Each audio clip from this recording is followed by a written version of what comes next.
Vamos lá.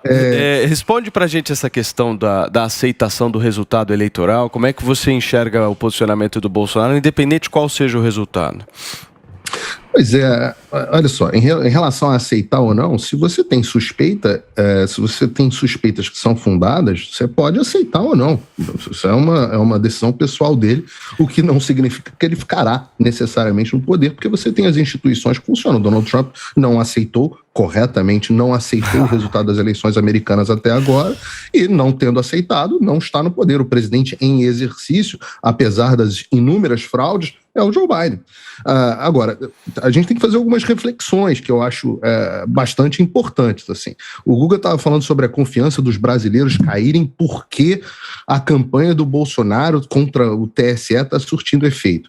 Eu acho essa uma visão um pouco preconceituosa com o povo. Acha que realmente trata o povo brasileiro como se fosse gado, como se eles formassem as suas opiniões só com base no que o presidente brasileiro, o presidente do Brasil, o presidente Bolsonaro diz. E eu não acho que seja o caso. Eu acho que hoje nós temos uma situação onde algo como 55% dos brasileiros confiam um pouco ou não confiam no nosso sistema eleitoral, e o presidente Bolsonaro, segundo as mesmas pesquisas que mostram isso, tem 30 e poucos por cento dos votos. Então tem uma parte grande, de novo, de acordo com as pesquisas, do eleitorado que não votaria no Bolsonaro e também não confia ou confia pouco nas urnas eletrônicas. E aí, eu acho que o sistema deveria fazer uma autocrítica. Será que isso é realmente por causa do Bolsonaro? Você vê, tem uma notícia aqui do Poder 360, do ministro Fachin dizendo o seguinte: a auditoria não serve para rejeitar o resultado das urnas.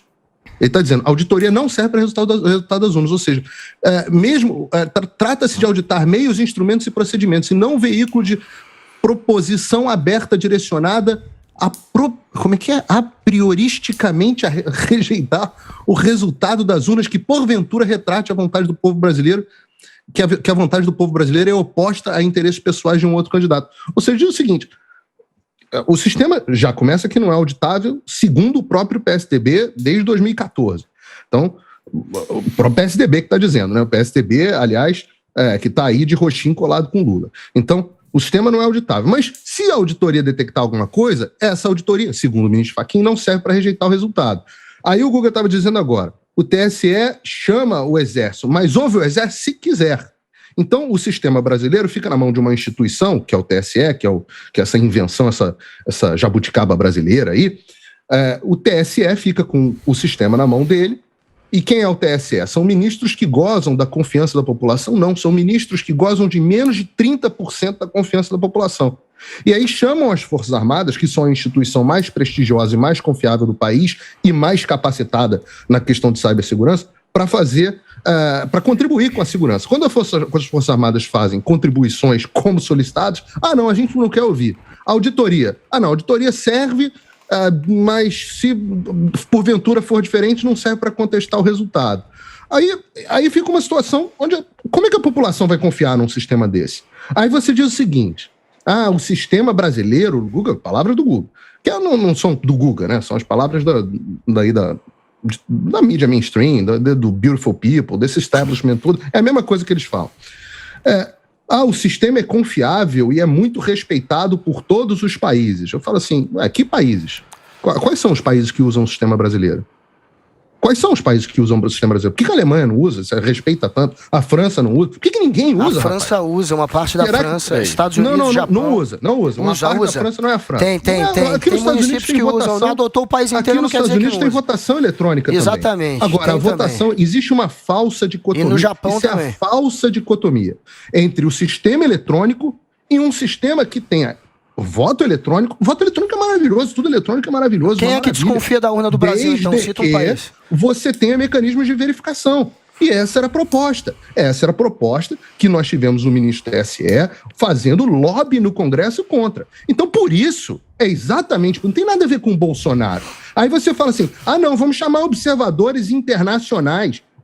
Observadores internacionais. Sabe quem era o observador internacional na eleição americana? É o próprio Barroso, que não viu as 2.000 mulas, e muito mais mulas, e não viu nada acontecendo e falou que estava tudo uma maravilha, que a eleição aqui tinha sido um espetáculo. São essas mesmas pessoas que vão se encontrar, que se encontram no Brasil Conference em Boston e agora vão se encontrar no Brasil Conference em Nova York. É a mesma turminha. A turma do Dória, organizado pelo Dória, a turma dos... Quais são os ministros? A Zoe estava lendo aí agora, eu estava ouvindo aqui. Olha só, que coisa linda. Evento organizado pelo Dória e vão estar Fux, Alexandre de Moraes, Carmen Lúcia, Dias Toffoli e Gilmar Mendes, conversando sobre os novos rumos do novo governo. E a interpretação que o Guga fez é válida, é uma possibilidade, mas a interpretação que a Zoe fez de um ato falho também é válida. A gente, no mínimo, gera um mal-estar e uma dúvida de você ter pessoas discutindo um novo governo. Podiam ter tido um pouco mais de cuidado na redação. Ou será que foi proposital? Então são essas pessoas, é essa turminha que a gente vai confiar para auditar o sistema eleitoral. Ora, desculpa, Guga, eles são suspeitos. Não, a raposa, suspeitos. A raposa não toma conta do galinheiro. Paulo. Obrigado, querido. Vamos lá. Primeira coisa que eu queria desfazer de forma categórica. Dizer que, eu falei, né? Só 3 países utilizam um sistema eletrônico como o brasileiro. Só 3 países. Só 3 países utilizam um sistema eletrônico como o brasileiro. Peraí, Guga, por favor, sem interrupções agora. Por favor. Vamos lá. Esses países que admiram tanto o sistema brasileiro, admiram e não copiam. Só 3 países utilizam. Essa ideia de, os Estados Unidos usam um sistema eletrônico. De alguma forma, utilizar tecnologia para o sistema eleitoral não tem problema nenhum.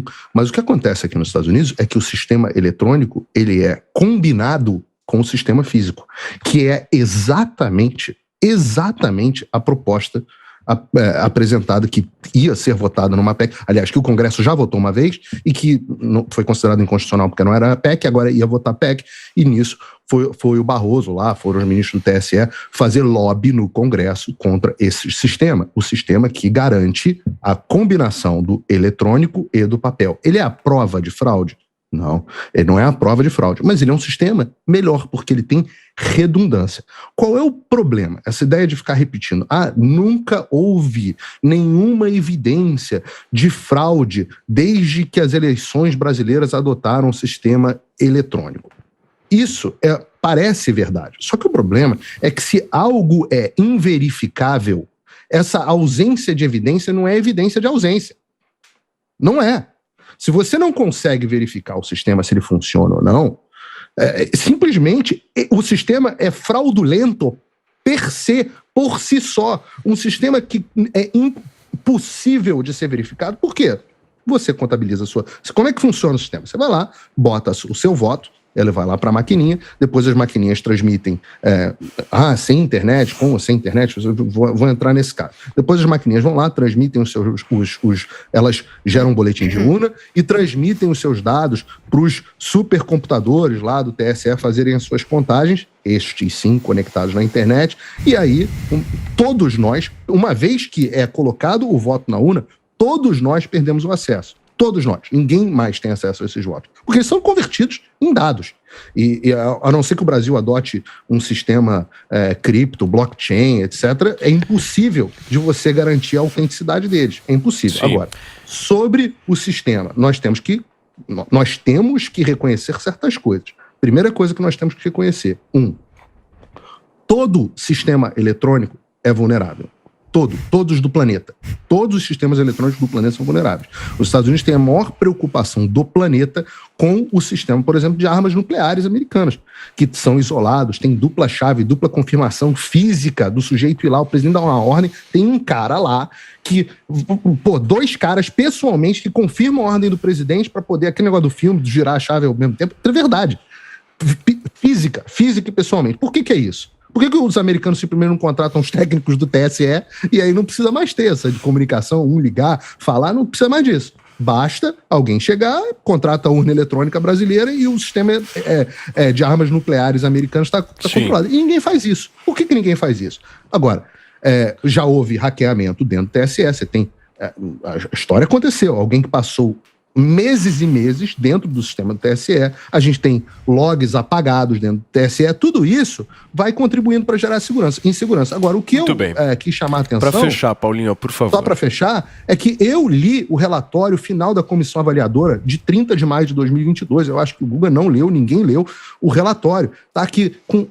E fiquei surpreso em ver que a comissão tinha 11 membros que nem são as pessoas mais preparadas do país, a maior parte deles era do TSE ou de algum órgão do governo. Mas no final, sabe o que eles sugerem? Não sou eu que estou dizendo, não. Tá aqui o relatório, eu até vou botar no meu Telegram depois para quem quiser acessar. Sabe o que eles sugerem? Eles sugerem que o TSE faça hackathons, que são aquelas maratonas onde hackers tentam invadir o sistema para que os hackers possam explorar as vulnerabilidades do sistema. Eles fazem isso. Perfeito. Eles não fazem. Tanto não fazem que a comissão avaliadora está dizendo para fazer. Está dizendo para fazer, que há muito tempo que não é feito. Está aqui, está no relatório da comissão avaliadora. Depois eu vou mandar aqui também no nosso grupo do programa.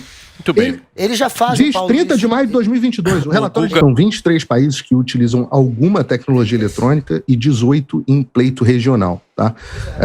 O fato de usar tecnologia eletrônica nunca foi problema, isso nunca teve em pauta no Brasil. Todo mundo fala para usar sistema eletrônico, agora, com algumas salvaguardas de segurança.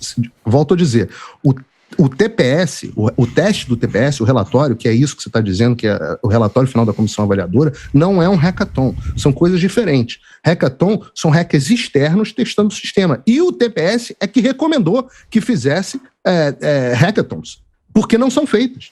Ou seja, se o próprio relatório do TPS está dizendo que tem que ser feito hackathons, é porque é possível que hajam vulnerabilidades. Agora, eu volto a dizer, um sistema que é intestável não pode ser considerado seguro. A fraude está no fato do sistema ser intestável. 10 segundos. Respondendo a sua pergunta, Paulo Matias, você pede quais são as recomendações, tem várias boas recomendações nesse relatório e tem várias boas recomendações feitas pelas Forças Armadas. O que não pode é um grupo de pessoas dizer assim, é seguro, é maravilhoso, quem questiona é negacionista, milhões de brasileiros são burros, estão todos seguindo o Bolsonaro e calem a boca eu porque aceitam virar o assunto aqui no...